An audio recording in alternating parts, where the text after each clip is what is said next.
أن تدخلني ربي الجنة، هذا أقصى ما أتمنى، أن تدخلني ربي الجنة.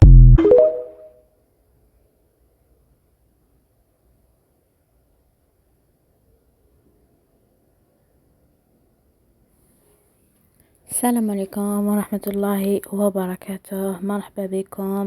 مرحبا بكم في فيديو جديد، وصفة جديدة. جبت لكم هنايا طاجين زيتون بالشامبينيون. كيما شفتوا غليت الزيتون تاعي يفيلي مع دو طرونش تاع القارص باش يقعد اللون تاع باش يقعد اللون تاع الزيتون هو ما يتبدلش.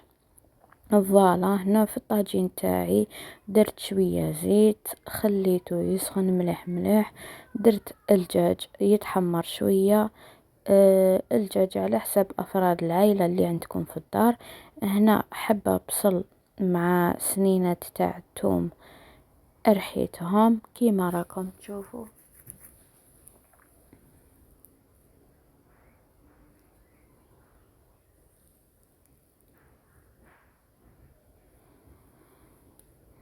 هنا لي زيبيس ندير الملح، نديرو شويه ملح باسكو كيما على بالكم الزيتون مالح.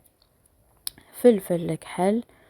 هنا كركم كان خلاص لي مي معليش ما كاش مشكل، المهم اللي عنده كركم يديرها، اللي ما عندوش الله غالب. هنا سكنجبير ونخلط مليح مليح.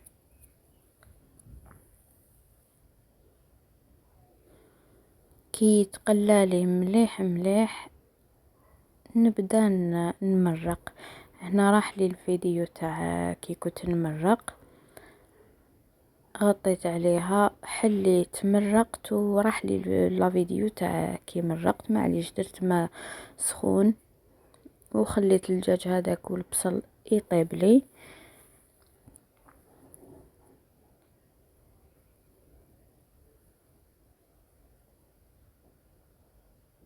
فوالا هنايا نرمي هذاك الزيتون ايفيلي تاعي بعد ما صفيت وعاود شللته بيان.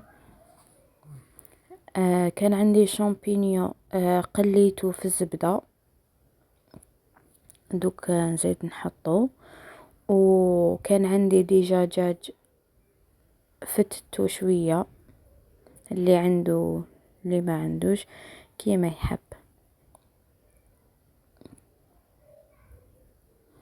فوالا هاو الشامبينيون بيه بالزبده تاعو كيما قليتو اني حطيته في بيها. محبيتش ندير في الاول شويه زبده. فوالا هكا ونخليه يتجمر ويعقد كيما على بالكم. طاجين يبنن الماكله ويعقد الماكله تاني شغل تنشف. هنا درت في المقلاة الزيت وباش نحمر الدجاج تاعي.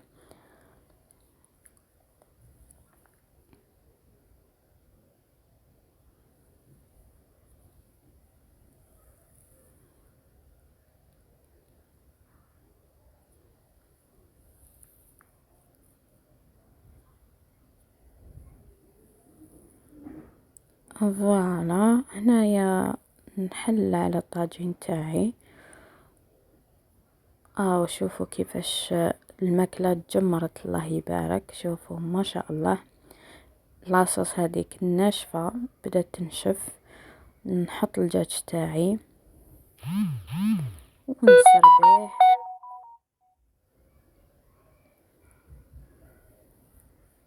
ونقدمه. فوالا